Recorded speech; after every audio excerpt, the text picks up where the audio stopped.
Welcome back to another episode of Veg Networking Canada, where vegan plant-based people and companies collaborate. It's important to honor, acknowledge, and respect that many of us are located on the traditional, ancestral, and unceded territories of many Indigenous peoples of Canada. Today, we're thrilled we have a special guest with us. He is a serial entrepreneur. We'll hear more about that. On a mission to challenge the status quo in sports nutrition, with a deep expertise in brand building, operations, supply chain, commercialization, and scaling innovation from concepts to market. Veg Networking Canada is pleased to introduce the co-founder of VEGAIN. Welcome, Edan Wolk. Thanks so much for having me. Eden, as we do, we're thrilled to have our special guest with us, and we start the same way all the time. Tell us the story of what led you to go vegan. Yeah, that one for me. I feel like I cut out dairy like way back in university. I realized that that was something that my body was not in agreement with. Where I feel 70% of the global population is lactose intolerant to begin with. But for me, earlier on, I felt that that was a massive impact, and I would honestly say my partner Melissa was a big reason that that was kind of my catalyst to being vegan. We met in Toronto, and I always played competitive sports my whole life, nowhere near to the level of the athletes that we work with today. But I always played sports, always thought I felt good. And when I met Melissa, my spouse and co-founder, she was vegan for a long time. And I'm like, okay, well, I know this is important for her, for me to give this a try. And I started cutting out like meat from my diet. I grew up kind of in rural Ontario, and felt like we were pretty fortunate with having pick of whatever we wanted to eat. And I thought that being healthy, I was like living that life of like, okay, I'm eating really clean, like the typical like chicken breast, fish, and all of that stuff. And never really, looking back on it now, never really reflected on that so much. But fast forward, when I met Melissa, I started cutting out those items from my diet, and then realizing I felt like I was in a game of Mario, that I was just eating those mushrooms and leveling up. Like I just felt like I was so good. I felt so good, and realizing that my satiation and my cravings, it wasn't for a cheeseburger. I was actually just craving that feeling of salt and fat and smoke. So being able to replace that, and I know I was very fortunate having Mel already did a lot of the hard work, knew how to cook a lot of the foods and sub out items. And then for me, obviously, I think everything else came, those floodgates dropped. And once you kind of pull your head back out of the sand a little bit, it's really hard to put it back in there. And for me, I felt like if I, felt like I leveled up in all ways, and also if I'm getting the same satiation from that kind of diet, like who am I to consume what I was before, right? So that's kind of my story there. And yeah, just kind of never look back, and just so happy that I can, there's so many cool options now, right? Like, so even like with our space, which I'm sure we'll get into, we have the crazy traditional, like chicken and waffles that we have here that I can remember from having as a kid, but it's all made with plants. So it's super cool. Yeah, thanks for sharing. And you mentioned here, like, so physically, do you want to tell us a little bit about where you are physically right now and how that is into the business? Yeah. So we're in Vancouver, right downtown. We just opened up our first kind of flagship location for our company on Beach Avenue, right on the seawall. So we have our HQ, Vegan HQ, and then kind of a cool little test kitchen cafe called The Grind. And that we use for kind of product innovation, really cool coffee program. But obviously a lot of our products, protein products, electrolytes, creatine, full stack of products we have featured in those products in the cafe as well too. So selfishly, I'm hyper caffeinated all the time, which is great now. So got that, got smoothies and stuff. So but yeah, we're in Vancouver. We launched VEGAIN though from Vancouver Island, where Melissa's originally from. We moved from Toronto after our first company was acquired.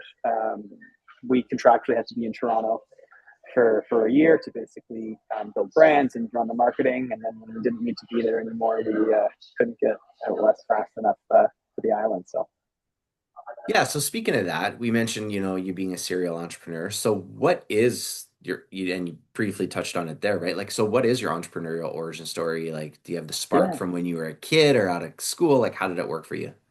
I think so. Yeah, I think, I mean, I was so fortunate growing up having just such an encouraging network around me.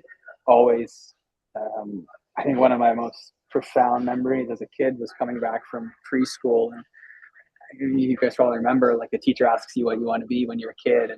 And I remember I came home crying, and my mom was, she said something along the lines of, like, why are you crying? And then, the teacher said I had to be one thing and I could only choose one thing. And then I remember my mom said something along the lines of, like, don't let anyone ever tell you you can only do one thing. And that just kind of stuck with me forever. And yeah, I think, I always wanted to do something on my own and just to create positive impact on the earth. And I wasn't sure of how that was going to look. So after university, kind of when I moved back to Toronto, I met Melissa, and at that time we had met, moved in, and decided to start our first company together. It was a vegan skincare brand, and it was all based with Canadian hemp seed oil. So it was all really, really great for the earth to promote and educate the regeneration properties of hemp as a crop within Canada, and also to have something that's better and cleaner for your body.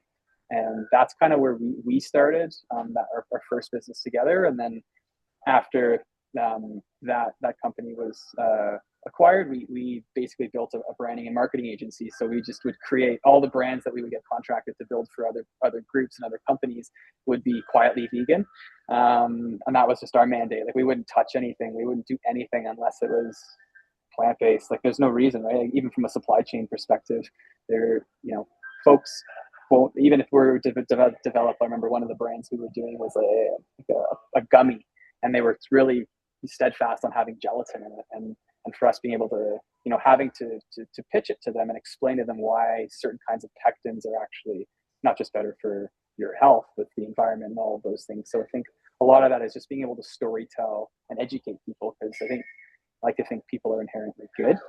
They just need to be led to the water a little bit. Where I see myself as the perfect example of that. Like, I think Mel was my big catalyst to kind of open my eyes a little bit and be in a sphere that I normally would not have walked into. Maybe not so early on, but grateful for that. Yeah, and you're, pretty much like everybody listening who's identifies as vegan or plant-based, like wasn't earlier on. Mm-hmm. And so that's an interesting point. How pumped and surprised were you guys when the name VEGAIN was available? Oh, I was just like, I thought I was getting, punked. I was like, this is crazy that the trademark was available. And I remember, I think I secured that trademark while we were still building a few other brands through our previous agency. And that was kind of the sights of, like, what we wanted to do. Mel and I would always, we always kind of, pick and pull of like where we see things going and what kind of impact we're having. And for us, really wanting to create a brand that would be so on the nose, right? Like, we're not trying to fool anybody that our brand's vegan. It's in the bloody brand name. So, but to still create something that was powerful and strong, that to break those tropes and stereotypes that we're all used to, right? And to have the kind of partnerships that we're able to leverage now, we feel we still have that kind of pinch me moment all the time, that we're able to use that name as the vehicle and really break through those barriers and lift that fog a little bit in any way we can.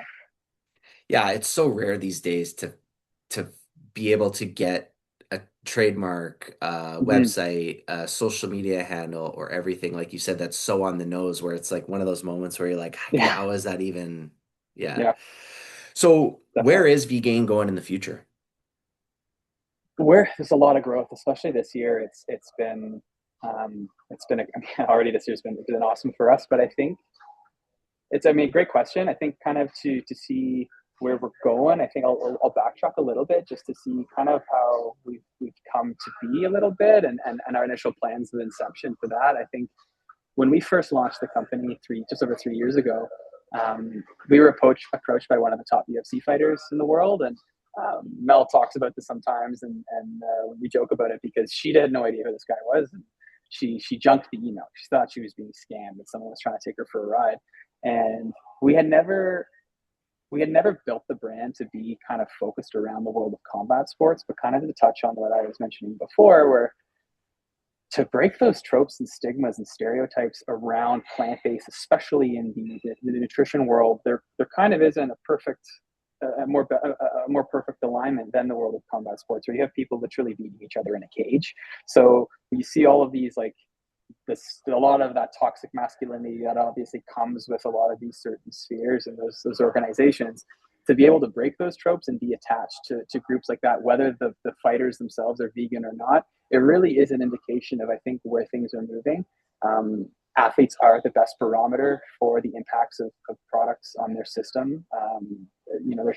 Especially if you're training over 6, 7, 8, sometimes 8 hours a day. But I think for us, we really do. We want VEGAIN to be an absolute global breakout brand. Like, we see that it has the potential to have a lot of touch points all over, and I think there's a lot of opportunity for us to do a lot of good and impact a lot of positive change globally with that. Was it the Sandman who reached out? Is that who you're talking about, or was it somebody So else? so it was actually, so we met Corey through Ian. So Ian Machado Gary Oh, reached out okay. originally. Yeah. So he had reached out to Mel, and I think I forgot exactly what the email was, but it was like, hey, my name's Ian Gary. I'm plant based. I am top, UFC contender. Da da da da. I want to be an ambassador for the brand. Like, love your products. And we had just launched. So like, there's this guy's. She's like fake email, spam, junk. Like right away, he's trying to spam. He's trying to hack us, kind of thing.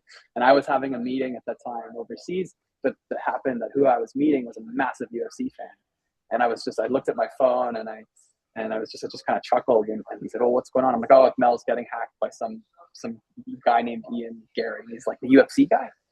And I said, "Yeah, apparently." He's like, "Well, if there's a 1% chance that that's a real thing, you should really make sure you follow up on that." And then kind of fast forward, I think 4 months later, we were down in Vegas, kind of making an agreement with him for him to be like an official ambassador for us. And Ian's amazing. Him, his family, his team, and even from a brand alignment there, I think we kind of got warned a little bit because people were saying, "Oh, this guy is really controversial. I don't know if you want to attach yourself with him." And for us, we're like, "Okay, well, what's so controversial about him?" Like, "Okay, well, first, he's plant based." We're like, "Perfect, that's fantastic, awesome." They're like, "Oh, well, he married a woman who's older than him." We're like, "So?" They're like, "He hyphenated his last name to hers." We're like, "Amazing, this guy's checking all the boxes. Like, if he's getting flack, we want to be right there in his corner and supporting him any way we can, because like, that is wild. If that's the kind of environment that he's operating in, good for him, and we want to support that." So he's been an awesome spokesperson for us when we've worked with him, and then through him, the fight world's a very small one. Everyone's kind of looking for that competitive edge, and we got to meet Corey when we were down in Vegas as well. And Corey's amazing, and he's not vegan. And then I think from our branding perspective, it almost says more for us having someone like him to represent us, because he has all of the choices in the world to choose from, and he still will, no ego, to be able to put VEGAIN athlete on his social media handles, and to be featured on podcasts like the Joe Rogan podcast and talk about VEGAIN in a positive way. It's really cool,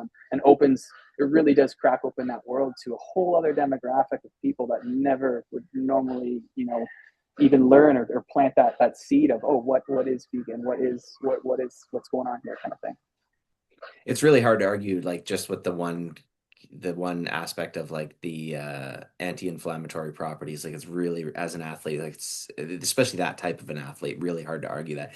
And speaking of Absolutely. controversial athletes, kind of like in and around that space, I don't know if you guys ever have had irons in the fire with Nate Diaz or anything, but like, I would imagine We that did. We got approached from their team. We did. It's tricky because, like, again, yeah, he's him and his brother, like, plant-based fighters, had a history. It's just tricky, especially for us from an alignment standpoint, especially when we were approached by them. It was still relatively early on. There was a lot of problematic things that he said in a lot of scenarios, and it's just not something that we believe in. So yes, it's even as far as what that could have done from a clout perspective of an alignment, it just doesn't really sit well, because if we're representing an athlete, and they're working with us, we want to be able to stand behind them in all ways. So if there are some things that are misogynistic or homophobic, like, that's not what we're about. And I don't know him as a person, and maybe those things he said were in jest, and it just not something that we ended up pursuing. But yeah, I think we're like everyone that we work with, we're just it's like it's like very kumbaya to say, but everyone's like kind of like a family. Like we love the athletes that we work with. We've been fortunate enough to basically have every partnership that we have, we've been approached by them. So we really do have that ability to kind of pick and choose and make sure that those partnerships are truly authentic. Because at the end of the day, customers aren't dumb. Like people know what's real and what is that pay to play, advertising slot when someone's just holding up your product. Which is another reason why, like just locally here, the Vancouver Warriors, like pro lacrosse team, it's one of the best partnerships that we've had because the players are genuinely they're all incredible, and we get to actually speak to them and they buy our product. They love the product. They're the baseline, so it's just a layup for everybody kind of thing. Yeah, the transfer of reputational risk or addressing that's super important. So Yeah. I think I know maybe what you're going to touch on here, but feel free to go at it at any angle. And the question is like, what are some transformations or trends? We like to think of like not a trend that it's going to come and go, but like an actual transformation. Like, so what are some transformations or trends that you have seen in the industry that you're in? Yeah, I think one of the big ones for us is I think people there's a lot more education, a lot more access to education floating around there for people to realize kind of what the impacts of these products are on their system. And I think a lot more people are realizing they're lactose intolerant. Maybe that's just the increase of sales for lactase pills, but I think we're seeing a massive demand from non-vegans for our products, which is I think even from the perspective of how we've built the brand out, that's kind of the dream where 95% of our customers are not vegan. So people are coming to us because we're selling them on the performance of it, and then a lot of at the end of the day, they're staying because they're being part of the brand, and we can educate them on like all of the impacts that they're having, whether all the way boiling down to the reduction of water waste and the ethical impacts of animals as well too. Well, not trying to be militant. That's been massive for us, but we're seeing a huge uptick of people reaching out to us saying, "I just can't do whey anymore." They're realizing that there are other options, and they're realizing like, "Oh, okay, well, grass-fed beef. What does that mean?" I like to think people are asking a lot more questions, and I think maybe that's in part because the purse strings are a bit tighter, so people are being a little bit more cognizant of the votes that they're casting with their dollars. So that's where we're just kind of standing there with arms wide open, saying, everybody's different, but we're here. We're probably going to give your gut a much better time and your performance. And then again, if at the end of the day we're saving animals and we're saving water and the environment, it's a layup for everybody. Yeah, no way, Jose, insert Yeah, vegan. exactly, But and exactly. that brings me to my point. Like I was curious about the Surge product. Like to me, when that came, I was like, oh, that's totally yeah, that's totally like a transformation within that. And then you see Beyond coming out with that. Do you want? Is there anything else you want to touch on regarding that or anything? Yeah. So that's a huge, yeah. So it's going to be a massive. It already is. It's a massive shift in the sports nutrition space. So we were working on our Surge Clear Protein line for about 2 years in R&D, and that was one of those things where Mel and I, we were thinking about it, and this relatively early days of the company, we saw this really cool opportunity of, I forget where we were somewhere in Europe, and we saw some product that had like as a variation of like a hydrolyzed whey, and we're like, wow, that's so cool. Like, and our whole mo, like I think for the last 10 years plus, is if it can be made not vegan, we can make it vegan, like, and probably way better and way healthy for you. So we ended up approaching a lab and an awesome lab tech team here, and we didn't have the $500,000 or $1 million to go in R&D with it, but we basically told them like, hey, listen, here's the vision. We need to own all the IP, because if we're going to commercialize it and scale it, we need to be able to roll this and manufacture this internationally as well too, and have those IP assignment rights. But basically, we said, if instead of paying you the $500,000 or $1 million to develop it with us, you guys will make way more money on the back end manufacturing it. And they did, like, without them, like, a big thing for us is just surround yourselves with amazing people, ideally smarter than you are. And that's the only reason like this is able to make it happen. So we were stoked to launch kind of North America's first clear vegan protein in a powder, but also in an RTD can format as well too. So um, yeah, it completely changes the game, especially with like functional nutrition, protein, and supplementation. Because now all of a sudden you don't have to like traditional proteins aren't just sequestered to a post workout. I have a thick creamy shake where now you can have something that's it drinks more like a Gatorade before or intra or now post as well too. And also even more impactful to that, especially having the functional beverage format is, I mentioned earlier that we do a lot of work with the lawn bowling teams in Canada, and I'm sure you can imagine that skews a bit older in age. Um, and that's awesome because a lot of these people aren't going to gravitate towards a protein shaker, right? Like they're just not going to make a shake. So now all of a sudden, because we don't add sugar in any of our products as well, it's not going to spike any blood sugar levels. And they're able to have 25 grams of protein in a little slim can, and it's super convenient. And um, a big tenet for us as well too is just being so proudly Canadian that if it grows here, we source it from here, and that's another reason why we're able to get such great macros on the products as well.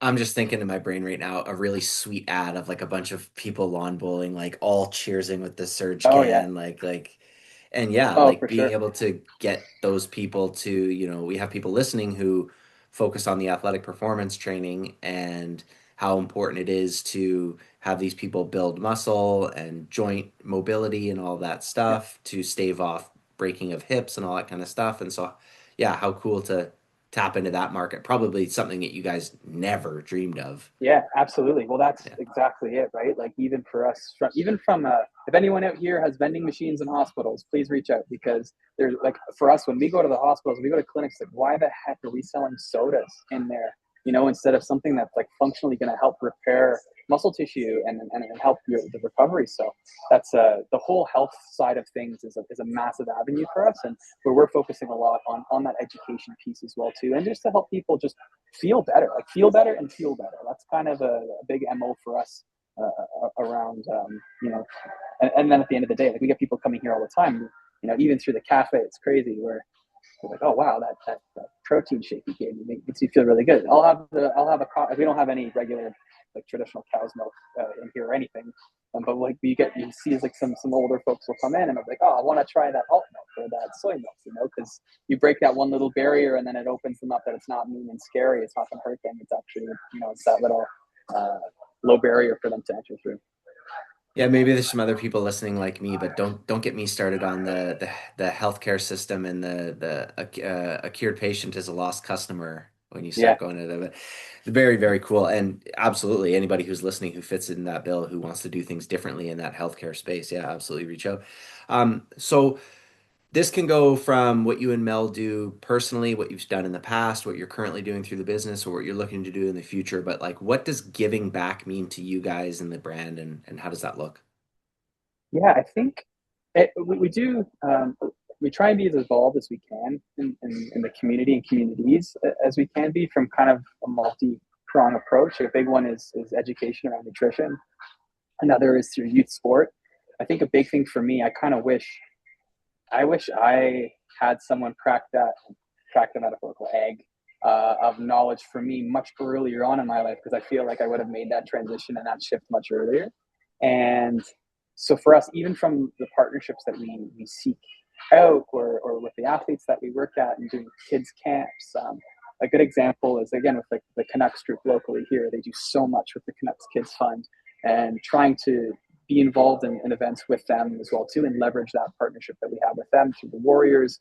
Every year we do we'll allocate like a certain week's worth of revenue to some charitable organizations. Like One Spirit North is a great one for Northern Ontario Indigenous communities. Um, and educating, I think, kids around the impacts of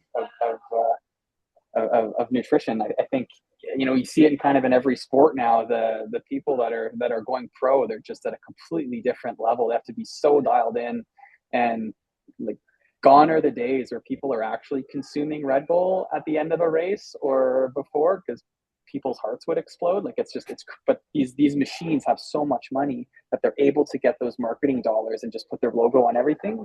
It's funny, we had a chat with, sorry if I'm going on a tangent here, but we had a chat with folks at the Vancouver Marathon. We're going to be doing something with them later next month, and uh, just like the fact that Red Bull's still hammering them because they want to be involved as a brand sponsor, where it's they know that there would be a drastic increase of cardiac arrests there. Like there's people already, they already have to pre-plan for heart attacks. So it's like you have a product that's just jacking people up with even more caffeine.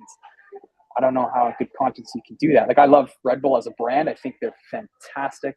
It's they're not a CPG company; they're a media company, and I love what they're doing. That is what we see for VEGAIN, for Surge, for where we want to go. We want to be that media lifestyle brand, and really, but do it in the healthy way, where it's like we can be the healthy Red Bull with these cans and not have to worry about people's hearts tanking out on Totally. them. So, in terms of being a serial entrepreneur and what you got going on with Vegan right now, as an entrepreneur, what are some resources, whether that's books, podcasts, cohorts, whatever, that people listening might be like, "Ooh, that sounds great. I've heard that before. I'm going to look into it." Or, "Ooh, I've never heard that before."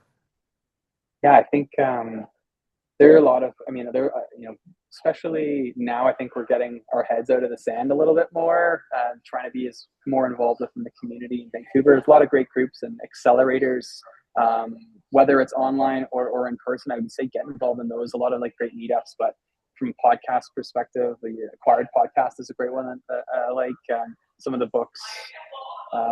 Mainly doing more ebooks now, just because I feel like I'm spending a lot of screen time. So I try like some old ones that I think were really great catalysts for me would be 0 to 1 is a great one. Good to Great, The Lean Startup, um, Buy Back Your Time. Dan Martell, that's a great one. I really like that one as well too.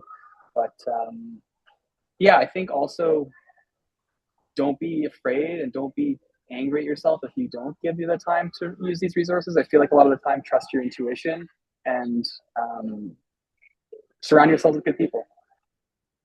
Cool. Last two are like could totally each and of themselves be a whole hour conversation. So, granted, preface by saying like they're big open-ended kind of questions, but who or what inspires you?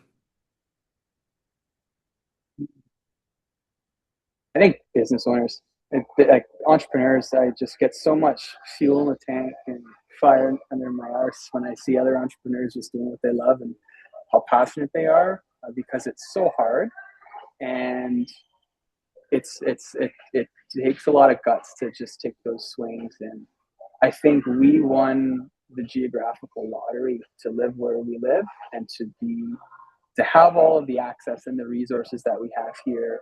Like it's almost impossible to go hungry in Canada. I feel like there's so much we have, and I almost feel like it's our duty to take those swings, because I know in other parts of the world people would be dying to be put in our shoes, and to have the kind of access that we do. And when I see entrepreneurs just pursuing what they believe in, and what their dreams are, whether that's building a $1 billion company, or whether it's like farming grapefruits or whatever. And grapefruits is a bad example. Like growing in Canada, maybe, but you know what I mean. Like I think just people following their passions. I think especially with entrepreneurs, the country needs a lot more of them. It's tough, especially access to capital in Canada is extremely difficult. And I'd love to see for more entrepreneurs maintain ownership and operations based out of there if possible. Well, you're definitely speaking to the right group of people because Veg Network in Canada, some people right here right now might not even know, but VEG is an acronym for Vegan Entrepreneurs Group. So that's exactly why this community was created because entrepreneurs are so inspiring, especially when they have this underlying compassionate lens of like what they're trying to do and how they're trying to show up in the world. So appreciate that. So last one.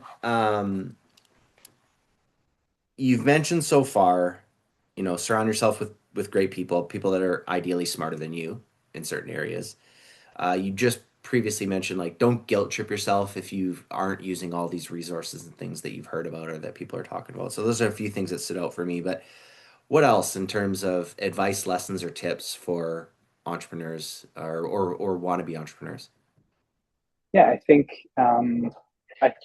a lot of people take themselves too seriously. I think big thing for me is when kind of we call them our school fees. So after our first company was acquired, we learned really fast kind of the sacrifice with going to a completely bootstrapped private company that we built to now this much larger public company, and seeing firsthand the sacrifices for dollars tomorrow for pennies today and being short-sighted. That was a really big impact on us, and kind of seeing how top heavy the company was. People were paying themselves so much, people became apathetic, and we kind of left that with our internal motto of just like no egos, no assholes. Life's too short. I want to fill my calendar with people I'm excited to see every day, and I'm looking forward to having conversations with. And I feel like if you surround with people that are going to hold yourself accountable to and hold themselves accountable to, you'll just become that much better of a person. I think it really just does boil down to you being a reflection of who you associate with. And I think, building a really core group of people with, it can have varied, a lot of my closest friends aren't vegan, but I know that if I challenge them on certain things, that they're going to value my opinion and vice versa. So I think it's important to have kind of a healthy balance there where, we try and check ourselves. I've got all my like vegan don't eat the homies stickers here and stuff, but I know that might not have the impact I would hope for it to have if I were to hang that in the front door of the cafe, for a lot of people. Whereas we can see and we can hear the transition for a lot of folks in a more gentle way. Because I know if that kind of method was approached on me before meeting Mel and before I had my own journey, I may not have had my ears or opened my ears to that. We love that, and that's what we hope when we post these conversations on YouTube and they're shared on social and everything like that, is like people who at least are just open-minded and um, self-aware enough to listen to and realize like, hey, I might not know what I don't know, and all these different things. So I appreciate that. We had one question come in when when you were talking about the marketing part of your journey and kind of like the quietly vegan brands, like you wouldn't take a brand that wasn't. And the question is, accepting only vegan clients, which of course doesn't really apply to you right now, as you've mentioned, but accepting only vegan clients, does Eden feel it was a strength or a limiting factor to growth? So that's a great question, and I probably didn't do the best at articulating that. So when we built our agency, we would build brands for companies. So we would have companies approaching us and saying, "Hey, I want kind of soup to nuts. I want to enter in this edibles market and this food product and build us a gummy." So everything. So we would work with non-vegans, but we would just build them a brand and make sure everything from the whole supply chain, everything, the formulas, everything, and how the messaging and the tone of the brand, it was quietly vegan. Because we wouldn't put our name on something or stand behind something if it wasn't, because there are other alternate options, even if it's marginally more expensive. That is we feel like we're confident we can justify that lift to anybody, that they're willing to spend a little bit more to have it be healthier for themselves and be better for the environment and the animals. Love it. Love it. So, anything in today's conversation, Ian, that came up that you want to go back to, touch on a little bit more? Any news or announcements or anything that we missed? Just kind of leave the floor open before we let everybody know where they can find out more. I haven't. I guess like today, probably like the first time I'll announce it. But we're going to be doing. You're going to be seeing a lot more vegan products in Costco soon. So we'll be doing a push starting this spring. With some of our products there. So we're happy to continue spreading the good word and getting people stoked across the country. So we'll be doing a roadshow starting later this spring. Yeah, we're stoked for you. That's sweet. That's great news. Thanks Thanks. for letting us know here, and that's amazing. So, everybody, you can find out more online, vegain.ca, VEGAIN, vegain.ca, and on Instagram, it's at vegain.ca. Thank you, Eden, for joining us. Everybody who's here with us live, thank you for joining us. And everybody who's listening to this, wherever you are, whenever you're listening to it, thank you for spending some time with us as well. This has been another episode of Veg Networking Canada, where we had a great conversation with the co-founder of VEGAIN, Edan Wolk. Take care, everybody. We'll catch you soon on another episode. Bye for now. Thanks so much. And if it's worth saying as well too, if anybody has any desire to reach out or have any questions, like feel free to reach out to me on LinkedIn. Yeah, happy to always have a chat and talk anything. business or life or plans. Thank you, Eden. Take care, Yeah, everyone. Bye bye. thanks.